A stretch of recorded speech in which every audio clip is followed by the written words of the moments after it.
नमस्कार दोस्तों, एक बार फिर से यू एंड वीडीवी पर आप सभी का बहुत बहुत स्वागत है। दोस्तों, आज जो दिन भर की फटाफट बड़ी खबरें सामने निकल के आ रही हैं, एक एक करके चलेंगे, सभी मुख्य समाचार आप तक पहुंचाएंगे।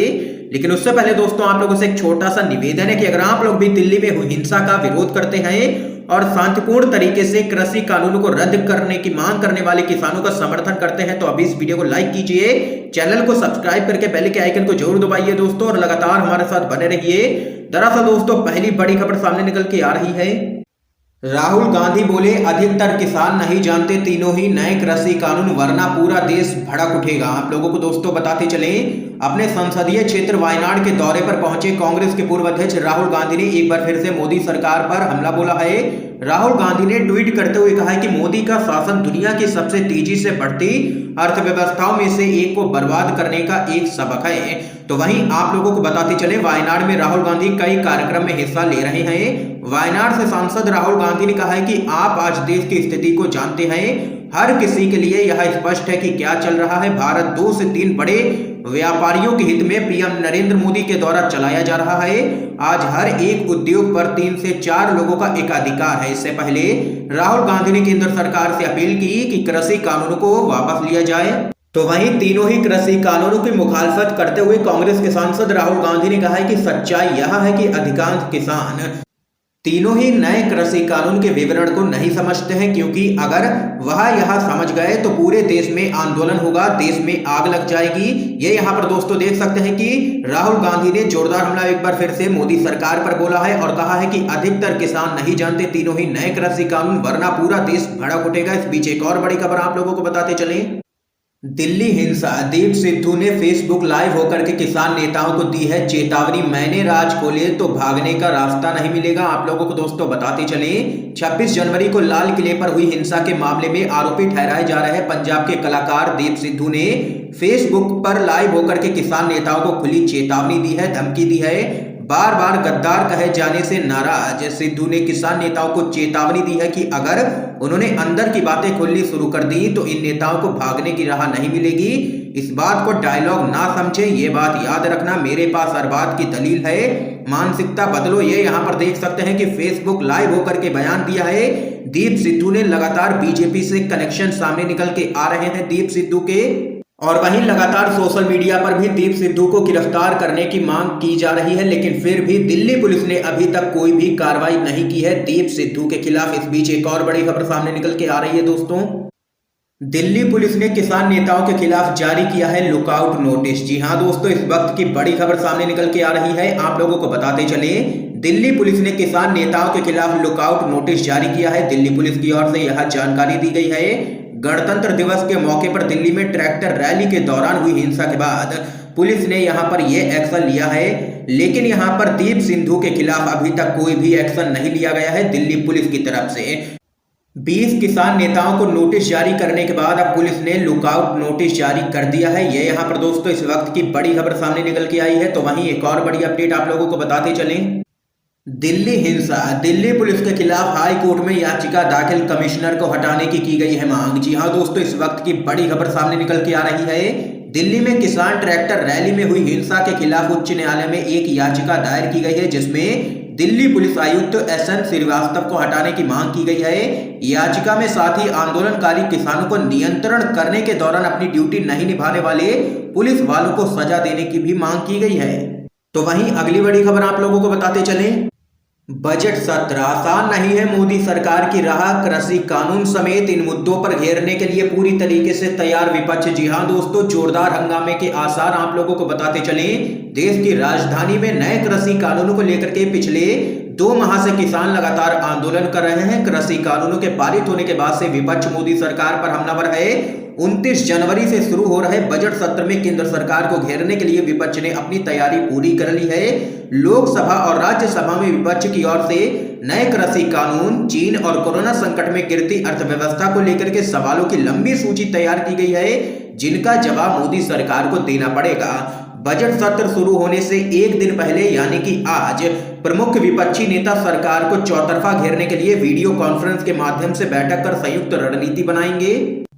तो वहीं सोनिया गांधी ने किसानों से वादा किया है कि जब संसद में किसान आंदोलन का मुद्दा उठेगा तो सबसे पहले ये मुद्दा कांग्रेस उठाएगी और मोदी सरकार से कई तीखे सवाल करेगी। विपक्षी दल तीनों ही विवादास्पद कृषि कानूनों को निरस्त करने की मांग करेंगे संसद के अंदर, ये यहाँ पर साफ कहना है सोनिया गांधी का। इस बीच एक और बड़ी खबर आप लोगों को बताते चलें। दिल्ली हिंसा पर संजय सिंह बोले, ट्रैक्टर रैली में हुई हिंसा किसान आंदोलन को बदनाम करने की साजिश है। आप लोगों को बताते चलें, आम आदमी पार्टी के राज्यसभा सांसद एवं उत्तर प्रदेश के प्रभारी संजय सिंह ने 26 जनवरी को लाल किले पर हुई घटना को दुर्भाग्यपूर्ण बताते हुए इसे किसान आंदोलन को बदनाम करने की साजिश करार दिया है। संजय सिंह ने पत्रकारों से कहा है कि उनकी पार्टी किसी भी आंदोलन में किसी तरह की हिंसा का कोई समर्थन नहीं करती, पर 2 महीने से जारी एक शांतिपूर्ण आंदोलन इस स्थिति में कैसे पहुंचा, इसकी उच्च स्तरीय जांच होनी चाहिए। यह घटना आंदोलन को बदनाम करने की बड़ी साजिश है। उन्होंने कहा है कि देश के अन्नदाताओं और किसान संगठनों ने दिल्ली के अंदर प्रशासन के साथ कई दौर की बातचीत करके 26 जनवरी के दिन ट्रैक्टर रैली का रूट तय किया और उसके बाद जो दुर्भाग्यपूर्ण घटना हुई उसको भी लोगों ने देखा। तो वहीं आम आदमी पार्टी के नेता संजय सिंह ने कहा है कि जो लोग लाल किले तक पहुंचे उनकी तस्वीरें देश के प्रधानमंत्री मोदी के साथ हैं। उन्होंने सवाल उठाया है कि ये लोग आंदोलन में हैं तो उनको कहां से संरक्षण प्राप्त है, इसकी जांच होनी चाहिए। ये यहां पर दोस्तों देख सकते हैं कि संजय सिंह ने लिया है पीएम मोदी को निशाने पर। इस बीच एक और बड़ी खबर आप लोगों को दोस्तों बताते चलें।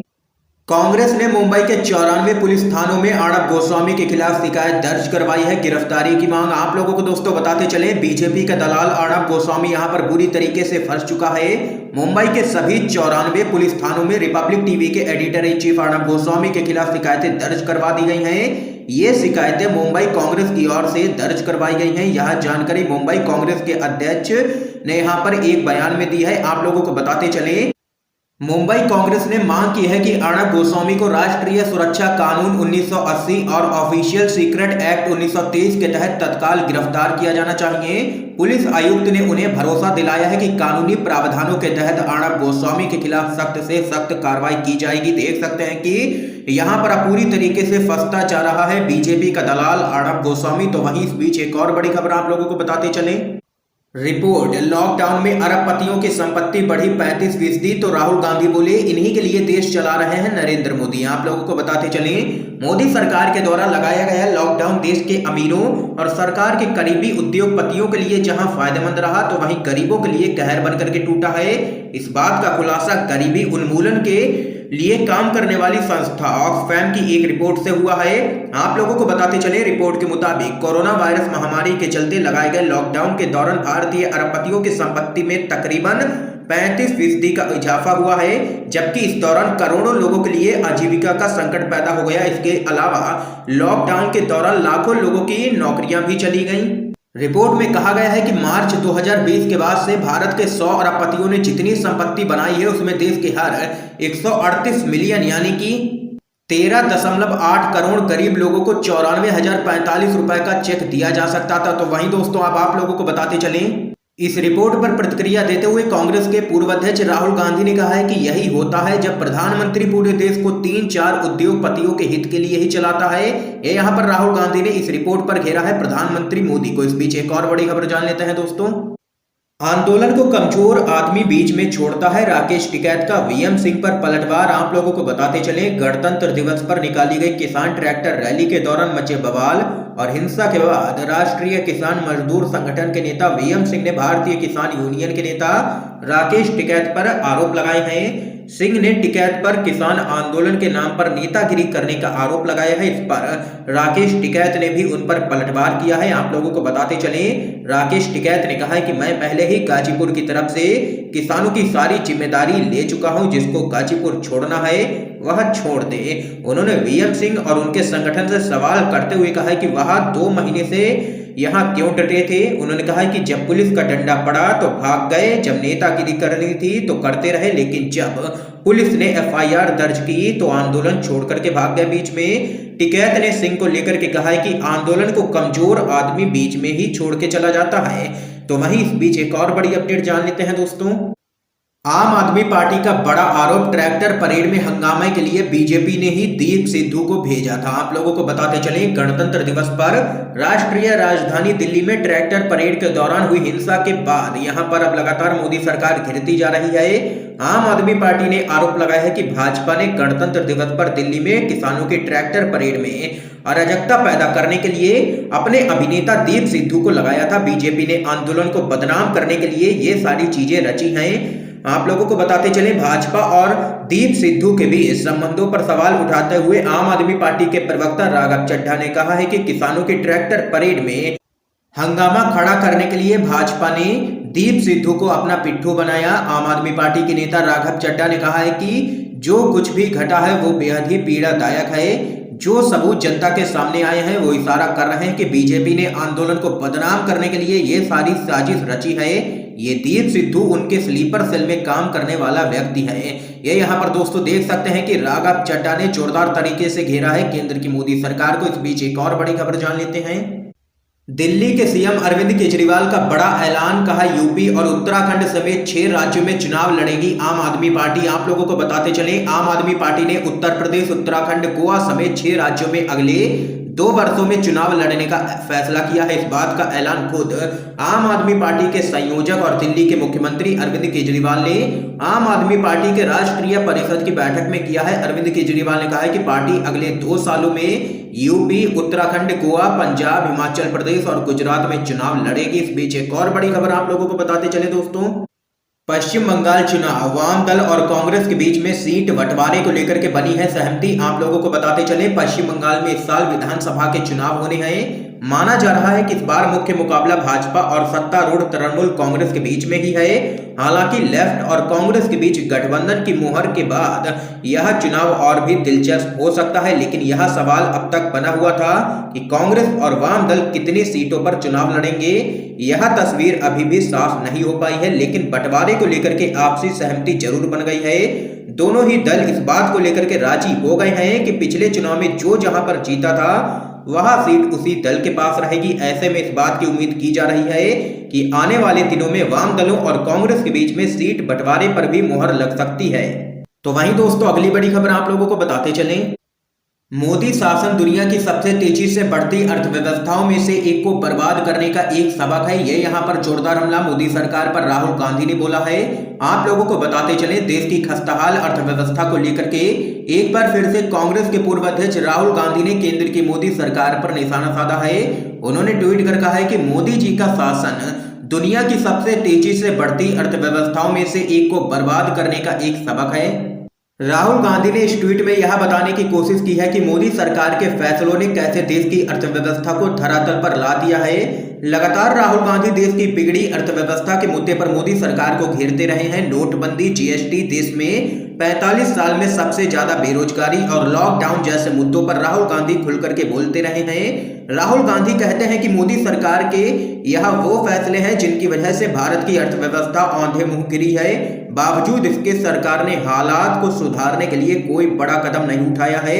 ये यहाँ पर एक बार फिर से राहुल गांधी ने घेरा है मोदी सरकार को। इस बीच एक और बड़ी खबर आप लोगों को बताते चलें, दिल्ली हिंसा के लिए दिग्विजय सिंह ने केंद्र सरकार को ठहराया है जिम्मेदार, लगाए हैं कई गंभीर आरोप। आप लोगों को बताते चले, देश की राजधानी दिल्ली में गणतंत्र दिवस के दिन हुई हिंसा को लेकर के अब यहां पर मोदी सरकार लगातार घिरती ही जा रही है। दरअसल कांग्रेस पार्टी ने दिल्ली में हुई हिंसा के लिए केंद्र सरकार को ही सीधे तौर पर जिम्मेदार ठहराया है। कांग्रेस पार्टी के वरिष्ठ नेता और मध्य प्रदेश के पूर्व मुख्यमंत्री दिग्विजय सिंह ने कहा है कि किसान तो पिछले 2 महीने से शांतिपूर्ण प्रदर्शन कर रहे हैं, फिर वो इतने हिंसक कैसे हो सकते हैं।